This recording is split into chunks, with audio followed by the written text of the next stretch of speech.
right. So I had the pleasure of meeting Greg Palast this late summer in Madison, Wisconsin, on the streets of Madison. Greg came out to rally people for the Fighting Bob LaFollette Festival. And he did a great job. There's a famous theater in Madison called the Barrymore, and the place was thundering when Greg Palast was talking to them and speaking truth and saying things out loud that most people don't have the courage to say. And the next day, well, later on that night, we hung out. There's this nice picture, we're hanging out, in the background Dennis Kucinich is sitting at a table, and I'm with Norm Stockwell. Some of you met him the other night at the fundraising event. And the next day, at the Fighting Bob LaFollette Festival, Greg spoke to thousands of people. People are relating to the stories that he's telling from all platforms of life, from all walks of life. Greg Palast, his contribution to information and to investigative journalism cannot be underestimated. That we have people with the courage to speak out when people are being disappeared, when people are being shut down, when people are not being given an outlet, we still have some people who are able to find the outlet and who are still able to find the courage to continue to speak out. It's because of Greg Palast that we know who Katherine Harris is, and that we know who Katherine Harris is during the wild, awful 2000 Jeb Bush gnarliness that happened in Florida. We know about that because of Greg Palast. Katherine Harris calls Greg Palast twisted and maniacal. Our friend Noam Chomsky, though, calls Greg Palast, says that Greg Palast upsets all of the right people. In Britain, he's called the most important investigative reporter of our time for his work for the BBC Television and for The Guardian. Today, I'm trying to talk with Greg Palast on the phone through text messaging. He doesn't have time because the Vultures are attacking The Guardian for some of the reporting that he's done. They're threatening The Guardian magazine. Surprise, surprise. Thank you for all of the work that you do. Really happy to see you in Burlington, Vermont, and to call you a friend. And so we'll start by watching a quick excerpt from the video version of his book, and then Greg Palast will tell you all what's up. Is this the right starting space?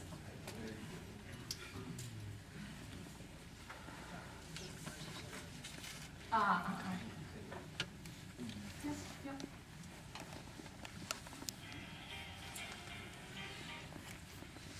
Thanks for...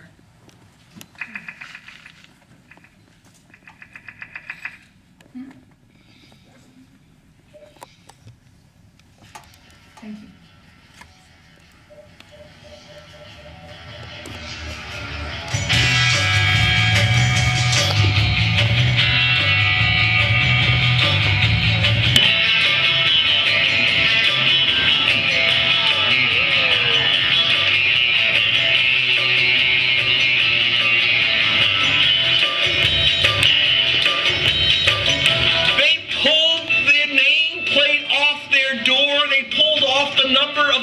They locked themselves. They're inside with the door locked.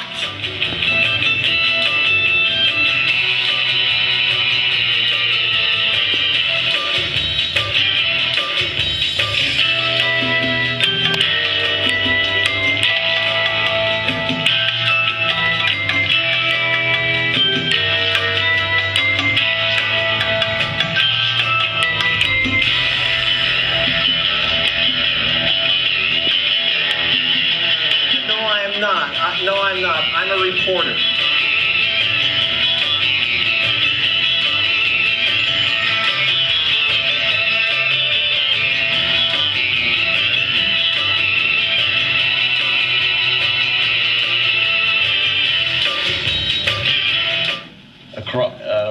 Where are we parking?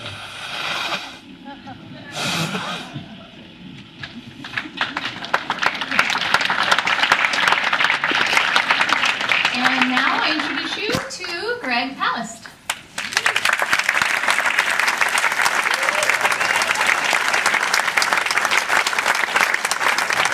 All right. Yeah, okay. Oh man, Burlington, thank you so much. You've occupied the entire theater. Oh my God. And a special big up to Sam Mayfield, filmmaker extraordinaire. And by the way, Robin Lloyd of Toward Democracy. Wow. Toward Freedom. Yeah, because I know everyone's running away from freedom these days, so it's really refreshing to have Robin run toward it.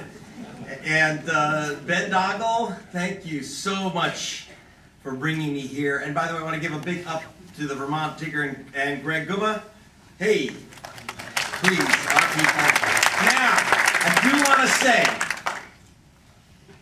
yes, there's trouble at the Guardian. There's been a vulture attack. But I'll tell you about that in a minute.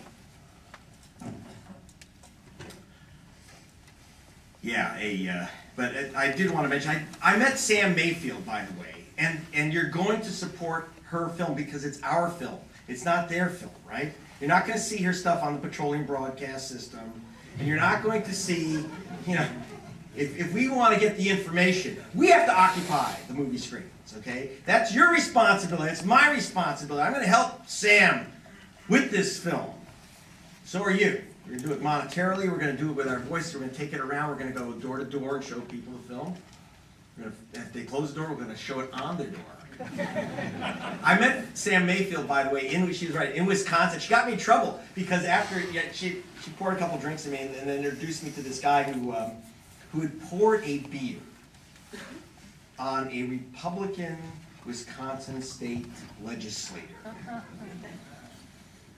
And the next day, so when I got up in front of those thousands of people she mentioned, I said I was kind of offended by that action. I thought it was inappropriate. I'm from Brooklyn, and if you're going to pour, if you're going to pour a beer on a Republican, you drink it first. You don't want to waste it. Jeez, it's offensive to me. Got in trouble. Let's go. Now, there's a bucket going around. We're going to put our hands in toward freedom. Okay? We're going to reach into our wallet and put the dollars in toward freedom. Because you don't want to be putting your dollars in towards repression, because that's what's happening all over the world. And that's where most of the money's going. So we're going to, if you're going to give them a couple bucks, make it 6. We're going to give them 6 and make it 19. Okay? We'll all put in. I'm putting it today. I'm flying up on my own dime for a reason. Because I want to move toward freedom. I want to get these words out. Greg Palast works for a mainstream network. I am the mainstream. The New York Izvestia and the Washington Pravda are local gossip columns, not taken seriously by the rest of the world. I write for the Guardian newspaper, and I write for BBC and report for BBC television. And what you see up there are from, I'll tell you about that. That's the little films from the interactive version of my book. But I want to tell you right now, I want to give you a warning. I'm going to drink this first. My bosses at BBC Television in London got a call last week from the office of Paul the Vulture Singer. And I didn't give him the name the Vulture. His bankers gave him the name in appreciation. Paul the Vulture Singer. And he told my bosses at BBC Television that he has a file. We have a file on Greg Palast. Yay! Of course they do. Anyone can buy it. I'll tell you everything in here, including why I have my pants down in Miss Jamaica's room. There's a good journalistic reason. I take away their... See, I'm going to tell you everything about me. Because then they take away all their sleaze bullets. In fact, they said, they have a file. I said, great, we'll publish it. Never heard from them again. Paul the Vulture Singer is worth about $4 billion. Shame. And he is the #1 donor to the GOP right now, to the Republican Party. I know you think it's the Koch brothers, but he tells them where to put their money. They're #2 and 3. Okay? In fact, when the Kochs want to scare their children, they say that Paul Singer is coming by. Good. And I write, the point of Vultures Picnic is to tell you who these guys are. See, because it doesn't matter what file they have on me. What's important is that I have the file on them. And that's what BBC wants to put on the air. You're not going to see that, though, on the 1% network. And they're all the same network, just different screens. Okay? So I'm going to tell you in here and tonight, give you a taste about who the 1% are. I'll tell you why. We don't care about Wall Street. I've been down to Occupy Wall Street several times, invited down, covering them. It's not about Wall Street. Wall Street's an address. It's a piece of tarmac. You find that on a Google map. No one cares about Wall Street. What we care about is the occupation. The occupation beginning at about the 75th floor and going upward. The 1%. Who are they? You know, we use terms like 1%, the rich, them, big shots. I want to give you their names. I want to take you to their houses bigger than the Vatican. I want you to meet their trophy wives. In some cases, I give you their phone numbers and addresses. They didn't like that. Actually, BBC television broadcast the address of a vulture who's the partner of a guy named Goldfinger. Now, there is a Goldfinger, really is. The real one, of course, though, makes the James Bond Goldfinger look like a Girl Scout. We'll talk about it. But I should mention that when Paul the Vulture Singer, who is now Mitt Romney's economic advisor, and his #1 sugar daddy, when he called up, he said, we have a file of Greg Palast. Obviously he wanted me off the air, but he wanted something else. He said, there's many errors in his book. I said, fine, give me the list, I'll publish it. Show me. I haven't heard from him. He hasn't found it yet. But he really wanted me to change the name from Vultures Picnic to Job Creators Picnic. And so what we'll do is tonight we'll take a vote afterwards and see. You know, I'm open to all kinds of suggestions. So who are these guys? Because occupation is not about the real estate. It's about the movers and shakers, that 1%. The movers and shakers who move and shake us like. Well, and who do we occupy for? That's very important. Who are we occupying for? I'm going to tell you the 1% are. Let's start naming the 99%.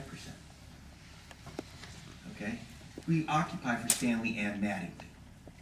Stanley Ann Mattingly is an Osage Indian.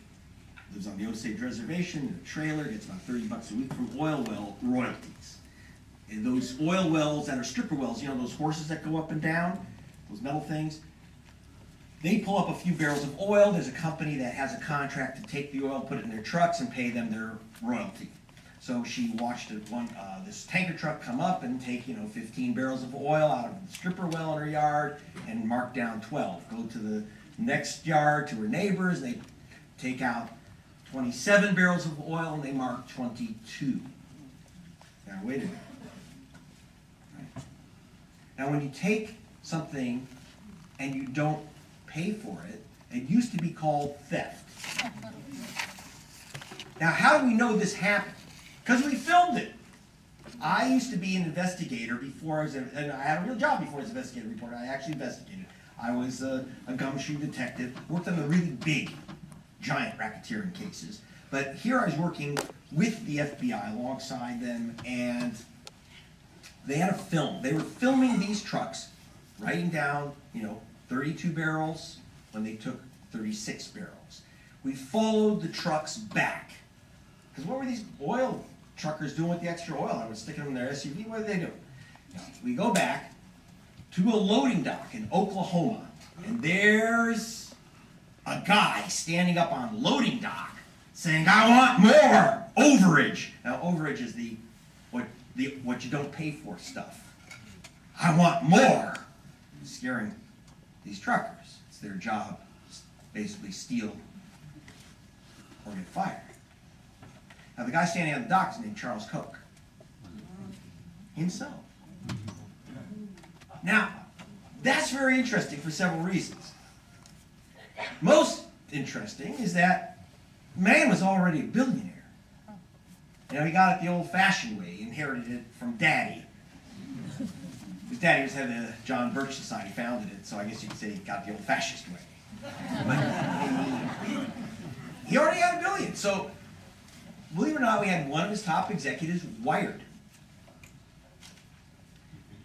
And the executive had the same question. Why? Why do we want $30?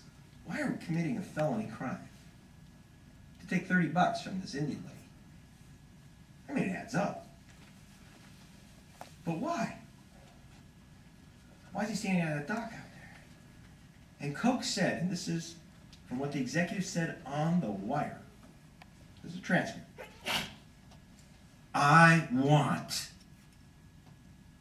what's coming to me. And that's all of it. And that's why we occupy.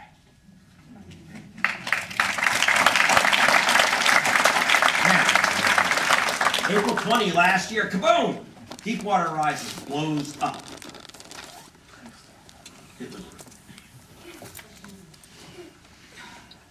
I'm drinking too much in Vegas and watching this on TV when Miss Badpenny gets a cable. There really is Miss Badpenny. And she gets cable from an eyewitness. And here's the interesting thing. The eyewitness was floating in a ship in the Caspian Sea. It says, I have first-hand knowledge. It would not be wise for me to communicate via this IT system. We set up a secure line. How can a guy be an eyewitness to a blowout on the other side of the world floating in a ship? And why is it so dangerous? The answer is that he was the eyewitness to the first BP transocean rig deepwater blowout in the Caspian Sea. It happened 2 years before. And this was never reported. That is, this was covered up. And he had much reason to be fearful. Very fearful. Because if that's true, that it happened before, and for the same reason, that cheap crap cement that they use, that's a quick-set nitrogen-laced cement, so but it doesn't always work. But it saves money, it saves time. Time is money, time is money. Except sometimes it doesn't work and it blows out. Oh, yeah. Oh, BP, in fact, said that too. Just 2 days ago, they accused Halliburton of covering up the fact and destroying evidence that sometimes this cement blows out and doesn't work. But wait a minute. They covered it up and destroyed the evidence because BP told them to. Now, that's a hell of an accusation. Because if that's true, then the Deepwater Horizon is not an accident, it's a homicide. Now, I'm with BBC Television, Guardian, and Channel 4 Dispatches of Britain. We cannot just take a cable from someone floating in a ship. They say, Palast, you're going to Azerbaijan. All right, so we come with a cockamamie story to bring our cameras in and head off across the desert, no roads, try to get to the BP terminal and get busted. Someone's ratted us out. Not a safe place. We get the BP little private army, then the military police, then the Ministry of Security. In fact, the number 2 guy there, the torturer-in-chief, took out time to meet with me in the desert. And of course, the first thing they say is, give us your film. Right? They all sound like Scott Walker. Give us your film. So we give them, we got fake press ID and they got real guns, and so it seemed like a good trade. We gave them the film. And they said, give us the chips, because they don't learn that trick. You got the film, you got the chips in the can, so we give them, how we give them chips. And, but they couldn't care less about, some dumb reporter with his little notebook. But I had one of those Austin Powers pens with the little camera and video inside, so I got the information out. I got it out, and yeah, absolutely true. It had happened before, and they lied, and they covered it up. Jason Alexander was a worker on the Deepwater Horizon, and when that thing blew, and that cement was pouring out with the methane, he ran down and hit. Everyone else was running for their life and jumping off the rig. 12 stories. No one died somehow doing that. People were jumping, but he went the other way, and he hit the blowout preventer switch to try to save everyone. And that sparked, the blowout preventer switch was a fake. And it just sparked, and he was instantly evaporated. That was not an accident, it was a homicide. And that's why we occupy. Okay. Jason Alexander. We occupy for Mirvari. When I was in Azerbaijan, in the Caspian Sea, that's the nation I was in. If you've never heard of Azerbaijan, its capital is Baku, but you'll learn that when the 82nd Airborne arrives there. Like we learned Mogadishu, Saigon, Kabul. If, by the way, can everyone hear me in the back? Yeah. All right. Because I'm going to ask you about this later. At Guantanamo, we'll be taking notes. Now, for Mirvari, how do you cover up a blowout? You saw. How do you keep it away from Anderson Cooper? Well, what's the B for in BP? Beatings, bribery, babes. The babes, Lord Brown sent down his 727. Lord Brown was the CEO and chairman, then later of British Petroleum, BP. He would send down his 727, pick up the Azeri officials in the Islamic Republic of BP, and take them to London for a weekend of lap dancing, zippers down, mouths closed. Then there were the beatings. I needed witnesses. Most of them had to stay, needless to say, as hidden as possible. When we got ratted out, they took off, and I don't blame them. But one, a woman named Mirvari, who is trying, as we speak, to form a labor union of BP and oil workers in Azerbaijan, which is illegal. And I have a picture of her, like that guy who stands up in front of the tanks at Tiananmen Square, except she's standing up in front of 15 cops with batons and shields. But in the next picture, it's 15 cops with batons and shields beating the crap out of her before they arrest her. They do it 3 times, and I knew that after she spoke to me, and she wanted to do it on camera, on record, they were going to do it a 4th time. And I said, why do you do this? You've been doing this for years, and you never win. And she said, well, as long as I fight, I never lose. That's why we occupy. Now, anyone see these cola cans? These little white albino cans of cola? With 3 little bears on them. Very cute. 3 little polar bears. What's this about? Now, I'm an investigative reporter, so when I see 3 little cute polar bears on a Coca-Cola can, I go, huh? What's going on? So you go to the Coke website, and it says that if you take the number off this can and give them $1, they'll match the dollar, and to create a sanctuary for the endangered polar bears. Why do polar bears need a sanctuary? I thought that polar bears' sanctuary was the polar cap. What do I know? Nah, something's going on. I want to know why are they putting polar bears in the Coca-Cola zoo? What's happening? And sure enough, I get a cable, this is an email, demand from the chief of intelligence of the Free Republic of the Arctic, who says, I have to get to Kaktovik right now. Get it.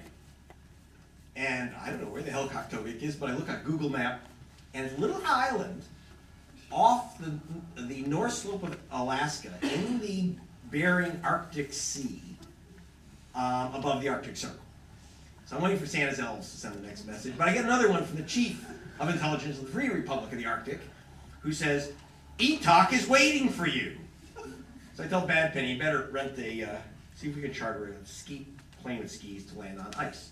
ETOC is the legendary whale hunter and leader of the Eskimos on the North Slope, or Inuit if you prefer. They don't. He wanted to meet with me. He doesn't mess around.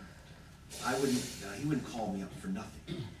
He was also concerned about the Coca-Cola zoo. He says they're tagging, so I get up there, they're tagging the polar bears. I say, yeah, so? They tell us that the Department of Interior is taking a census of this endangered species. I said, it sounds normal. He says, why are they redistricting the polar bears? What's going on here? He says, I'm going to tell you what's going on. It's not about saving the endangered species.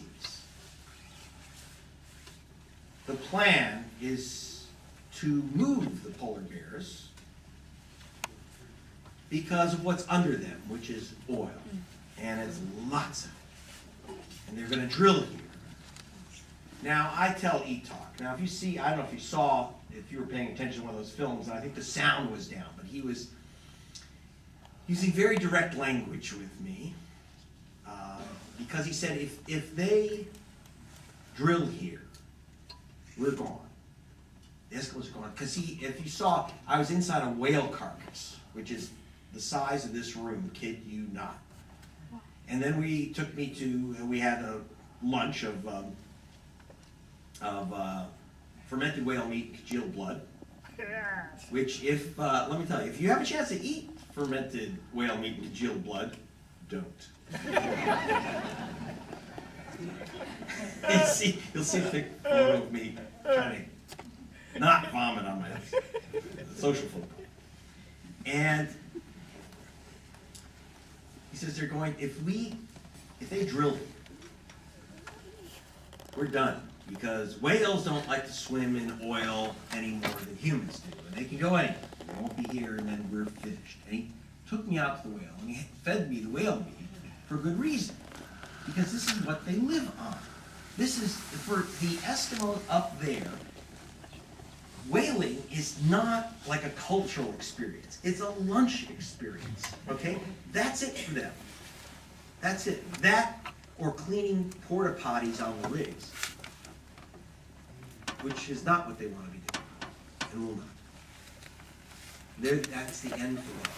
And he called me up in particular because me being with British Broadcasting Corporation, official agency of the Queen, and he is the head of state, and he wanted to communicate to his fellow head of state, which is a Dutch-English company, that he had a better place for them to drill their oil, stick their oil rigs. But I said that was anatomically impossible. I also, though, in fact, and keep in mind, I said they're not going to drill here. First of all, you got the ice sheets coming in every year in the Arctic winter. He said, no. The ice sheets aren't coming in now. See, for the oil companies, global warming is a profit center. As those ice sheets are receding, they are opening new fields. So the guys who create the fire collected the fire sales. But I said, it's not going to happen. See, this is the Arctic National Wildlife Refuge. And it's offshore the refuge, which is even more dangerous. And I said, even Bush couldn't stick his drill in here. So I actually did not run that story. at that point. And then on August 4th of this year, Barack Obama approved drilling by Shell Oil right there at Cocteau. And that's why we occupy. Thank you, Obama. Now, then I see this. See these things, these ads? Who are the Americans who will benefit from Canadian oil sands? Okay, they're going to take a pipe and run it from Canada down to Houston, slash America in half to bring down this sticky oil from Canada. But it's okay because, don't worry about the aquifers, don't worry about anything, because it's safe. There are these thick rule books of safety regulations. Yeah. And most important, you don't have to worry because they have this tremendous new piece of safety equipment. In fact, they had a whole story on it on NPR, National Petroleum Radio, and which is called the Smart Pig. There's a smart pig in every pipeline. There's a chapter of Vultures Picnic called Pig in the Pipeline. The smart pig in every pipeline, not just some BP executive that gets sucked in. I'm talking about a robot. A robot with feelers, electronic feelers, wires and stuff that goes through every pipeline by law, gas and oil, and it determines if there's a corrosion, cracking, etc., right? You know, if it's going to, so it just, you know, and it'll squeal when something's wrong, when the pipe's going to crack or break or explode. But then I'm thinking, geez, how come then there's all these massive breaks in the Alaska pipeline? How come there's all these, you know, the break in Yellowstone Park? What's going on? If that's true, then the pigs aren't too smart, are they? Why? So I put out my feelers through the oil industry, which I have many. And I get back Pigman 1, then Pigman 2, Pigman 3. We give them these names to make sure that your name, and by the way, anyone out there with a document that says secret, confidential, whatever, I want it. I will not reveal your name. We'll protect you. Go to gregpalast.com. Contact Greg. Seriously. So Pigman 1, 2, 3, they say, oh yeah, what's happened to the pig? It's been silenced. It's been silenced by software. Right? They just design the software so it gets dialed down, because every time the pig squeals, it's like millions. They got to dig up the pipe, they got to test it, they got to replace it. It's unbelievably expensive whenever there's some type of warning buzzer about corrosion or cracks. So you can save billions. It's kind of like by dialing down the software. It's kind of like taking the battery out of your smoke detector, which is okay as long as you don't have a fire in your kid's room, right? Well, the other thing is we have these regulations which say exactly when the pig is supposed to squeal, so it's not just a bad idea to muck with the software, it's against the law, okay? So I said, okay, you guys gotta come on camera, and forget it. And then at the end of last year, boom. Pipeline explodes in San Bruno, California. You've had a lot of explosions, but this one was under several houses. Janessa Gregg, 13 years old, was same age as my daughter last year, burnt to death. Her mother burnt to death. 6 neighbors burnt to death. Pigmen 2 and 3 run off because they've immediately figured it's no longer an accident, it's a homicide, and they don't want their names attached. Because they were the ones that changed the software, and their leader who told them that they had to muck with the software or lose their jobs. Pigman 1, he said, I looked at those pictures, and he called me up and he said, I want to tell you the story now and give you the evidence. And you'll see him in shadow. I didn't want him destroyed.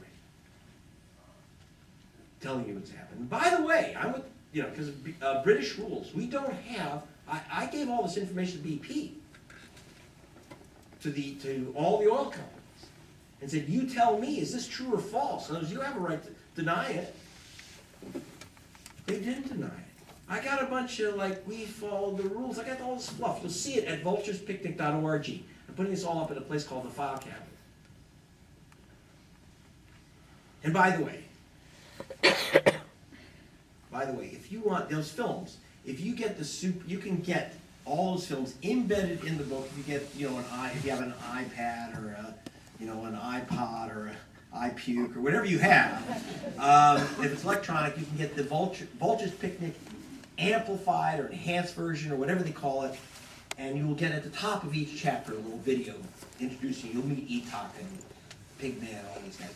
But if you just get the Gutenberg version, which I like, my publisher charges you like $2 to $4 extra if you go to Amazon and get the electronic version. And so they were very concerned that they said make sure that people, people can't get the films for free, somewhere on the internet. And so they said because it's against their corporate policy, which means that they've never read any of my books. So against corporate policy. So all the films are at vulturespicnic.org. Just go there, you buy the book and you click on it. You can see some of them and you click on it and send me a note that I was up here with Toward Freedom, and I will send you a link to all the films gratis. And that's my corporate policy, my anti-corporate policy. Now, but Pigman came to me because it was a homicide, not an accident, and that's why we occupied it. Oh, now, by the way, how else BP covers up by threatening people, covered up their explosion, but what about that bribery business? That's I figured it had to involve cash. You can cover up even the biggest oil spill if you have enough dollars to spread over it, right? So I looked around, so I did the obvious thing. I spoke to an MI6 agent who says, oh yeah, he was a BP executive as well, they're the same thing. Took 2 bags down to Azerbaijan, one with $30 million in it, the other was Margaret Thatcher. And they didn't get that in Texas. And he said he had $30 million, which Lord Brown personally, he carried it, but Lord Brown personally handed it to the president of Azerbaijan. But all he could show me was, of course, he had the valise, but there was no money in it. So I had to get another source, because I can't just, in Britain, I can't just, say someone said that there were bribes. So I go to this ex-CIA agent, who was head of resource analysis at Helsinki Station, one of the key guys at the CIA, Cold War. And I hunted him down because BP had just given him a check for $90 million. And so I knew he was really angry because for my calculation, and he's no fool, I'm sure by his calculation, that was about $180 million short.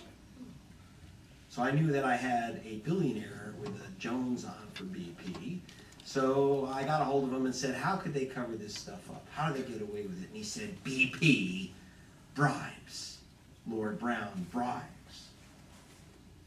Now, that's a serious accusation because it's a federal crime to bribe foreign officials. It's a go-to-jail crime. It's a felony crime. And if I cannot report that, I cannot even report, unlike here, I can't report an accusation on British TV unless I can prove it. I can't just say, he said so. I have to prove it. Because there's no First Amendment in Britain. There's no written Bill of Rights. There's no First Amendment there. There's no freedom of speech or freedom of press, which my union is fighting very hard to get over there. But I say, they need a First Amendment, but of course they can borrow ours because we're not using it.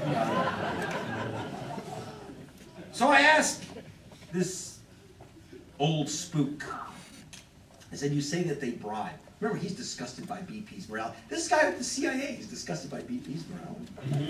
Think about it. I said, how, I have to prove that they paid bribe. How much? He said one bribe is $84 million. Not cheap these days. How do you know that? How can I prove it? He said, well, they gave me the invoice for my share. It's in the book. You got the invoice. Yeah. I did ask BP, I said, so what is this? He did too. They gave him back his money. But it's still a bribe, and worse, it's a bribe to cover up crimes. Let's remember. Now, Of course, I didn't really have to do a investigation of BP for the Deepwater Horizon because it was done by PBS. There's this program called Frontline. And my network, this program produces a lot of Frontline shows from England. So they said, let's do this investigation together. We're going to have to cover 4 continents. It's very expensive. We got a reporter who's an expert in this field, Greg Palast. They said, no, we're going to do it ourselves. And they did. A program called The Spill. And it was excellent. They I call it Investigation by Google. They got a bunch of stuff about BP. And they came up with the conclusion. They found the problem that led to the Deepwater Horizon killings. It was that BP did not have a culture of safety. It's a culture, like not wearing gloves at the opera. Okay. I can't disagree. They said they didn't have a culture of safety. That BP had been ignoring warnings of safety problems in oil drilling for years. I'm thinking, well, PBS has ignored problems of safety in oil drilling for years, but that was beside the point. They're still right. And they said, so BP had no culture of safety, unlike Chevron.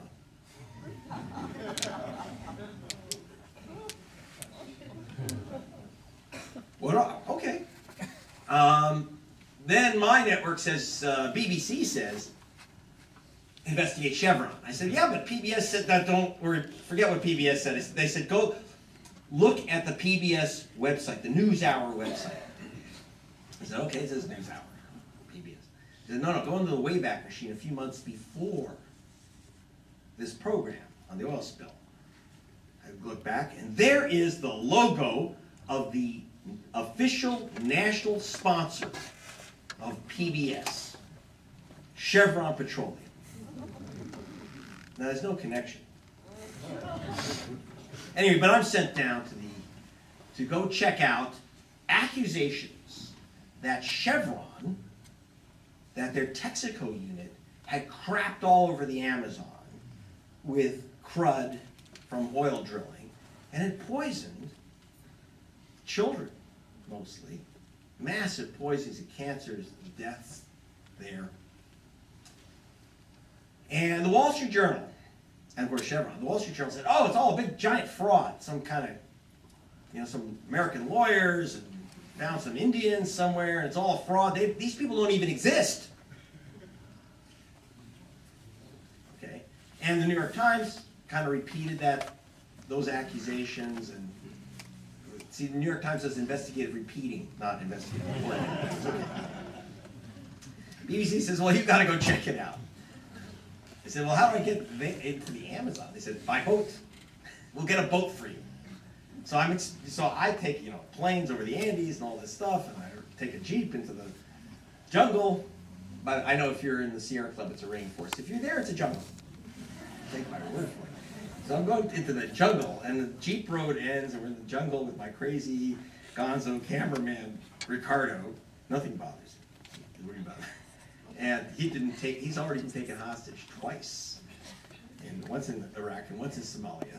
And so I don't even know why I'm hanging out with this guy. Well, because he gets out. Right?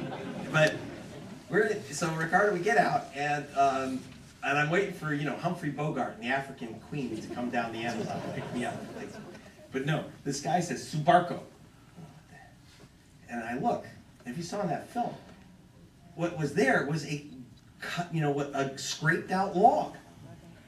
And there's this heavy duty river in the rain, and I'm immediately imagining my hat floating down to Brasilia and face down. Luckily, as you also saw in that little clip, I don't know where he came from. Obviously, I have no idea who he was or what, but somehow out of the rainforest, out of the jungle, this guy just shows up and jumps in the log and grabs the handcar paddle, and off he goes. And we're off to the Kofan native village, and we meet with the tricksters, the fraudsters, the con men. I meet with the indigenous people there, and they're I guess from all the money that they got from the lawyers, they're making little bead and shell nets and stuff. And I can't show. And the chief is Criollo. You saw the gentleman, he was very formal when he, confronts the outside world formal. He puts on war paint, I say, okay, cut with the Halloween Hollywood stuff, makeup there. Now, what the heck is going on here, guy? He said, well,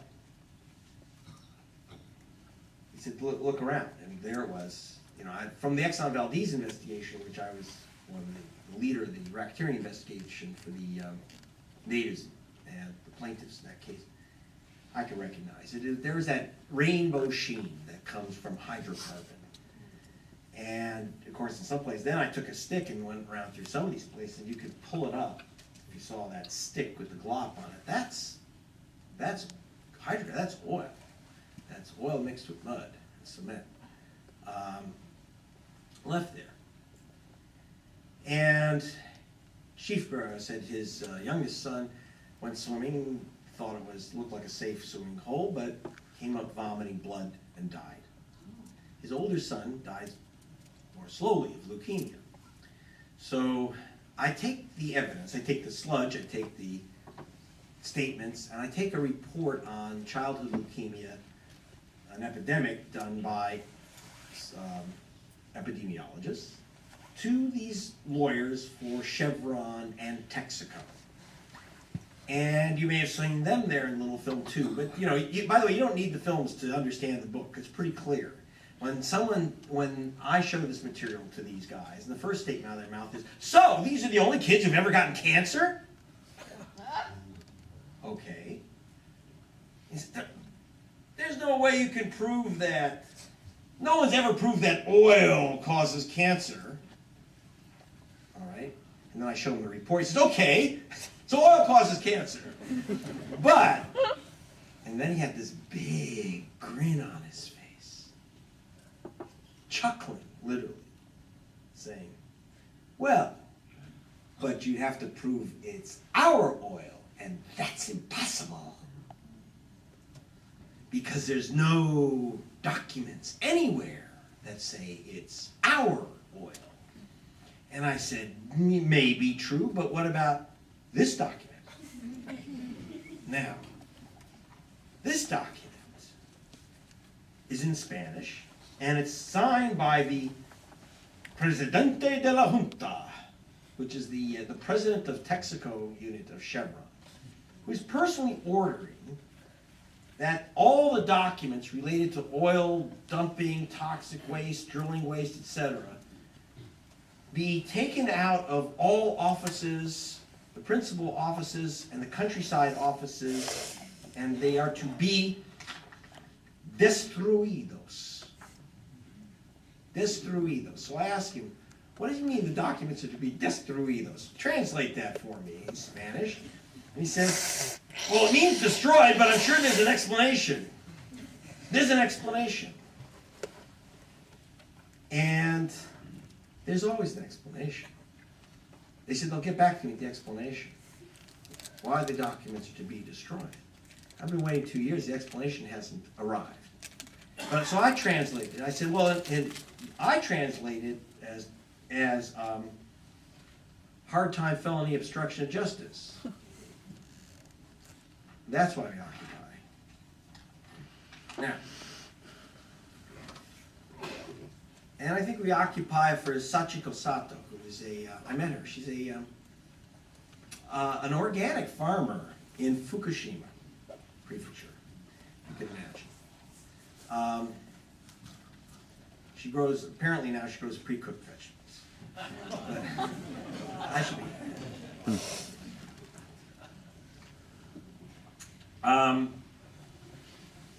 Once again, lots of cancer.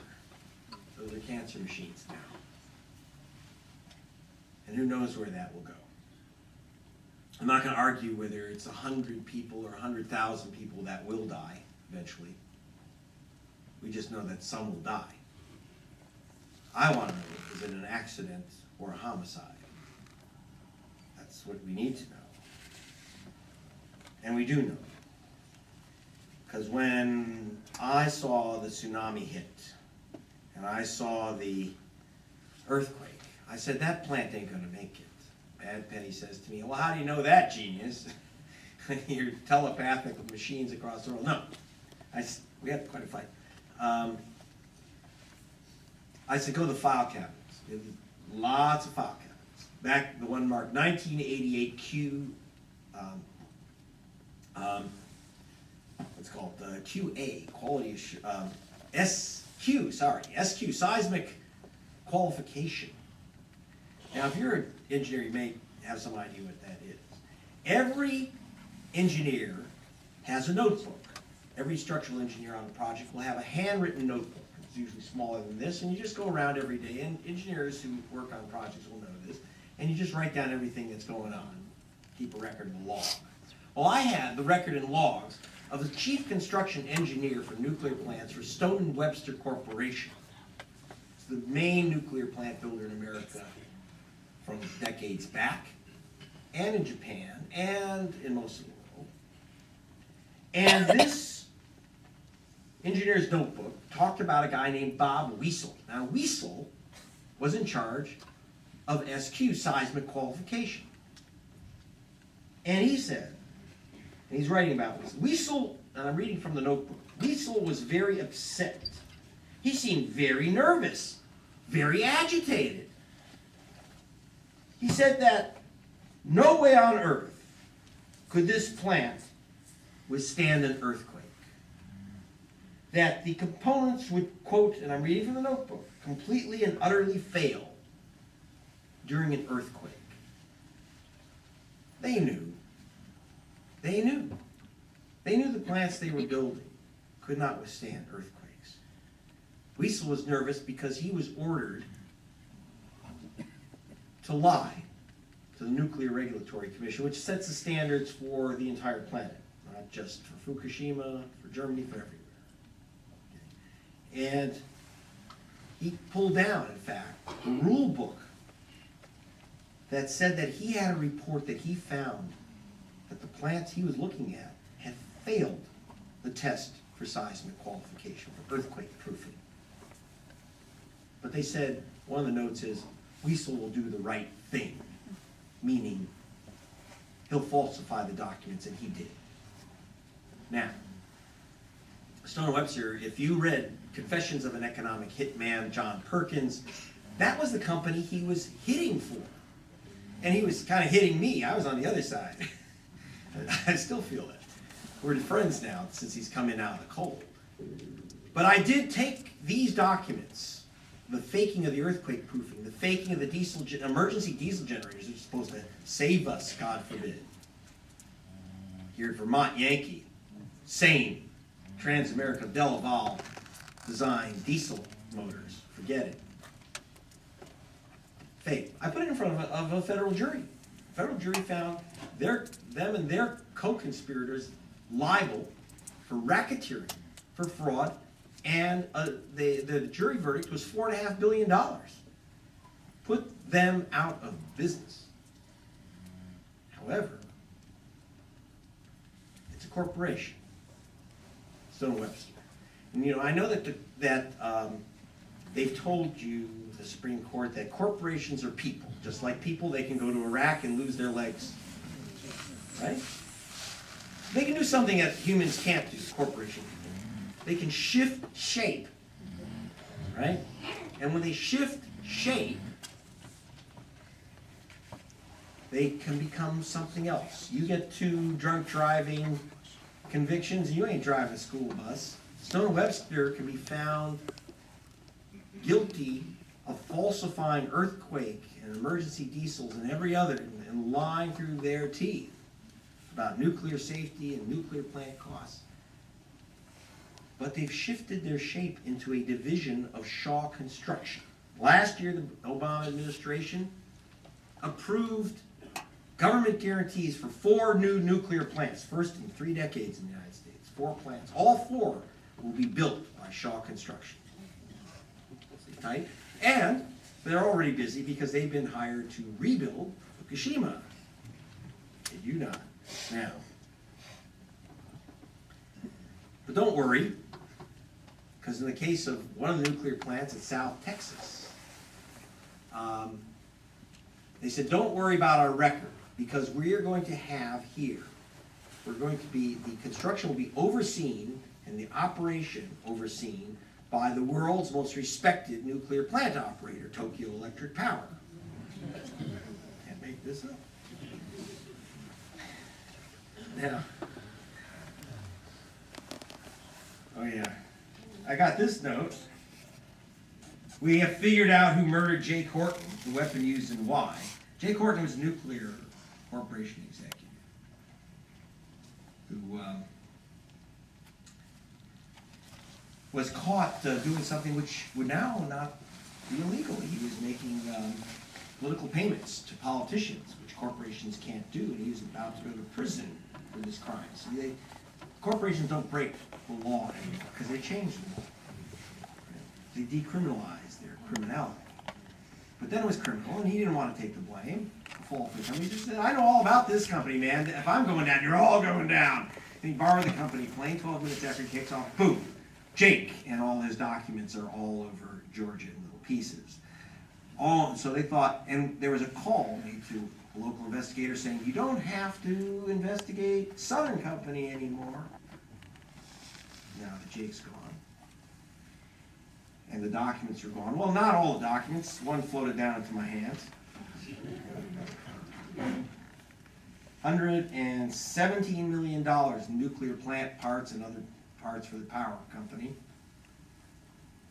Now we're charged to the public. There's a nice accounting of these parts, except the thing is the parts don't exist. They're phantom parts. It's a lie. It's a fraud. Brought that to the federal, there was a grand jury, federal grand jury, who indicted company executives, fraud, racketeering, criminal. Supreme Court ruled that corporations are people, but, a people person, you commit fraud and racketeering, you go to prison. You're a corporation, people, and you're exempt from the racketeering law if you're a power company. You're exempt, period. And that's why we occupy. Now, I also got a document called the radioactive brick, but you're going to have to go, I'm going to stick it to you now, because you've got to read the book, because I'm running out of time. It does say, I'm going to let you have time. Submitted in confidence, trade secrets, confidential. I'm showing it to you. If you want a closer look, you got to go to vulturespicnic.org, the file cabinet. I will show you the document. So you yourself, I don't want you just to take my word for it.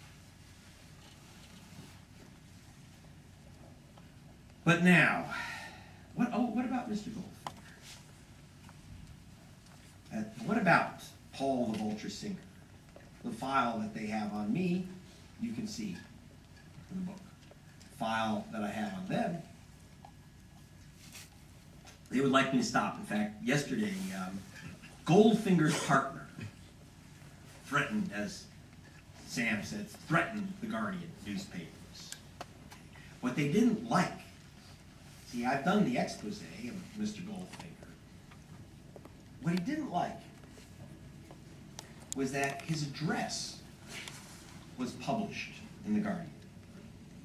Because his business address, his Vulture Roost, was taking $100 million from the Congo, was a two-car garage attached to his house. I can't help that. So I listed his two-car garage in the newspaper, put it on national television, international television in Britain, and it wasn't going to, and my sister station, I have an agreement with ABC TV to run all my stories, and they've run, well, none of my stories. And because they've run none of my stories, then I am free to donate them and give them to a program called Democracy Now!, which runs all my stories.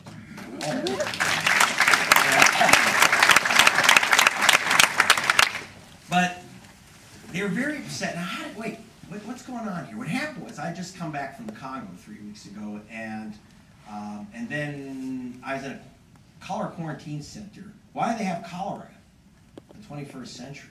All you need is clean water. What happened to clean water?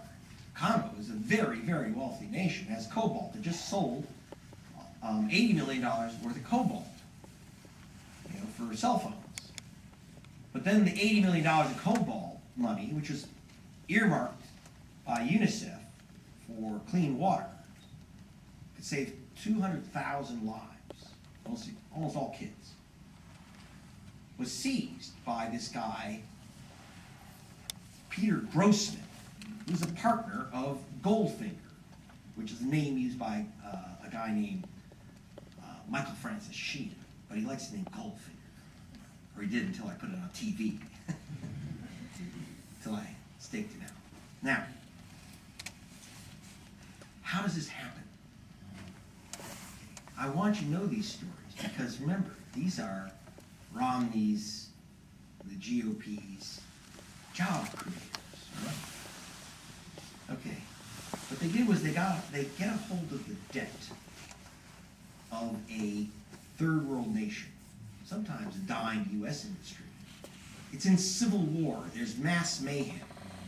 So no one notices, and they file a lawsuit in the U.S., and because there's no government, there's no one to challenge it. Now, this type of activity, and then they pay a couple $1 million. In the case of Paul the Vulture Singer, he paid $10 million, and against the Congo, he collected nearly $500 million. Everything the country had, everything. He got it all. We give aid to them, he gets it. They sell cobalt, he gets it. He owns it. I chase these guys all over the planet, but now, it's a legitimate claim. Goldfinger has a legitimate claim to the Congo's money. Then I get a tip, and I fly to Sarajevo, Bosnia, because I say, what's going on here? How does this guy get a hold of the debt of the Congo, a debt owed to Yugoslavia which doesn't exist? So I fly to Sarajevo. By the way, that wasn't cheap. Palast Investigative Fund is a not-for-profit 501c3 charity.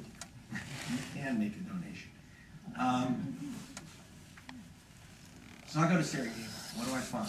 Sure enough, you can't get a debt of a nation, a sovereign debt, by going to Walmart. What Goldfinger did was pay with his buddy Grossman $3 million, roughly, to the Prime Minister of Bosnia. Now, the Bosnian financial police didn't think that that was too wise. In fact, they think it's a crime, and they're looking for the Prime Minister of Bosnia so they can put him in jail.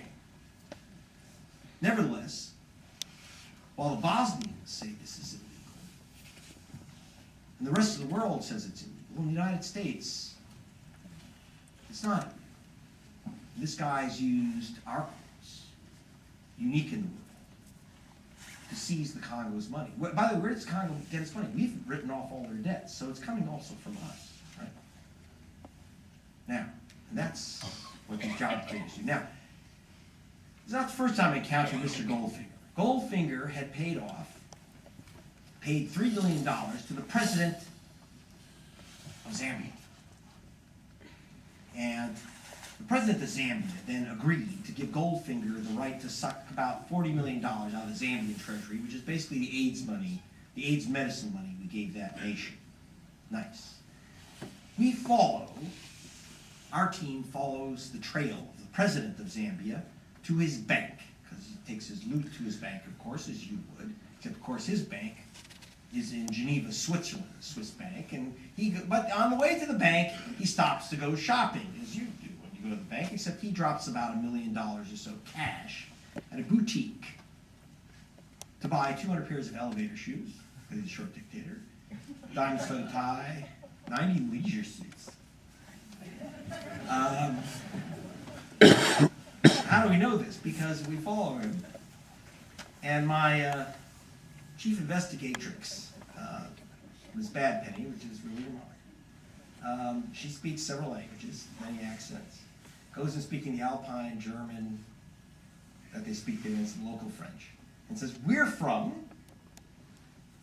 a reality show, Shopping with the Rich and Famous. Anyone rich and famous coming here to shop? Oh yeah, the president of Zambia, he just bought these shoes, etc. We put that on the air in Britain. Next day, unanimously, Parliament made these vulture activities illegal. And they made illegal in Germany and Holland and Congo and even China. Still not. in the United States, right? And, you know, when I was at as a kid in Endovensako at the cholera quarantine center in the Congo, and he lucked out because he was in the city and they were able to get him some medicine.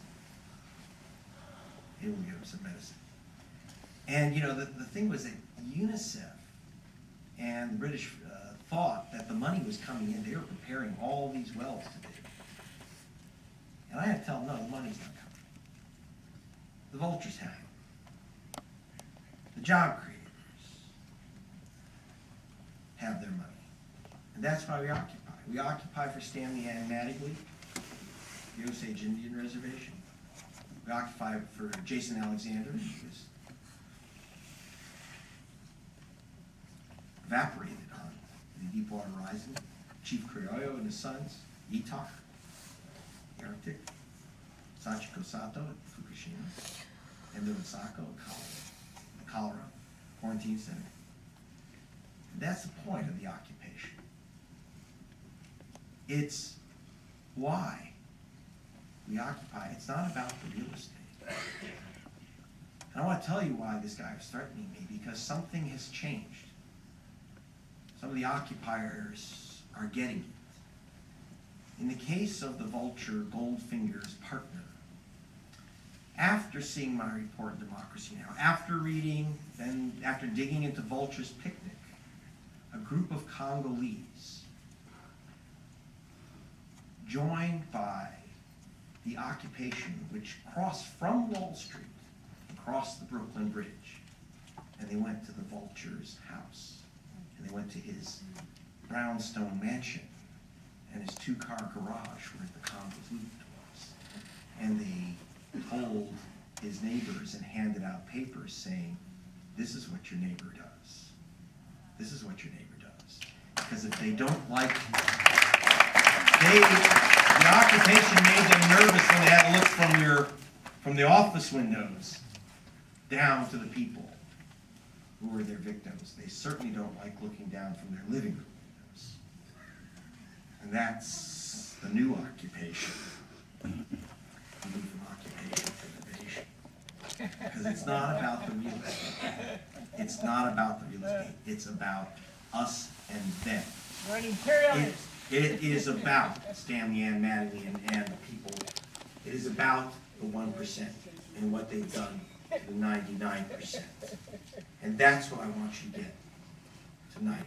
That we take away something, this one important thing tonight. Bravo. By the way, I don't want you to forget your responsibilities. Number one, you are going to gregpalast.com and sign up for the continuing reports. You're going to go to vulturespicnic.org and you're going to download the first chapter of the book, Goldfinger. And you're going to let your friends know all about the information. You don't have to pay for it, it's free. I want that information out and around.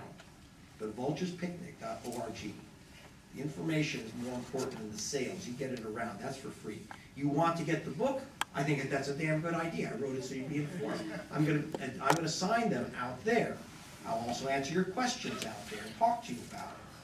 Very, very important. We've got to begin this dialogue. And we are going to occupy the movie theaters. We're going to occupy the airwaves. We're going to occupy the intellectual space. So we are going to pass around, again, the buckets for toward freedom. And don't run away from freedom. You're going to put in some more money. We're going to go to sammayfield.com because we got to tell that story of Wisconsin, where the occupation and the labor unions have gotten together. And that's when our individual fingers join together and it becomes something much stronger. And I want you to just, when you do that, and we work together, vulturespicnic.org, sammayfield.com, toward freedom. Okay. Then we send a strong message.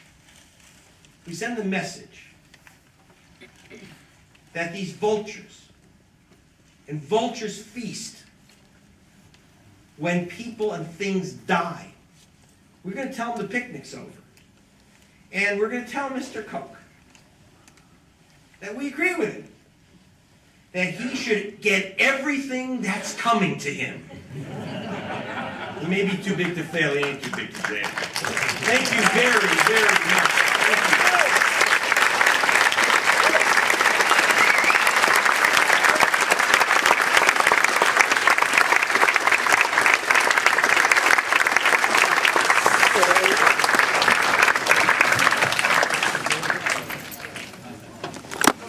Before folks leave, I'd like to invite a few announcements from the audience. I know, Sean, we have a movement here and things are happening. Who would like to say something? Yeah?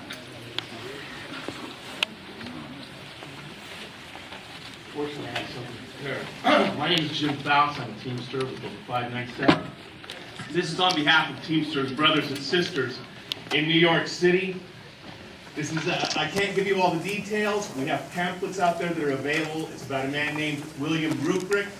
This is a man who sits on the Board of Trustees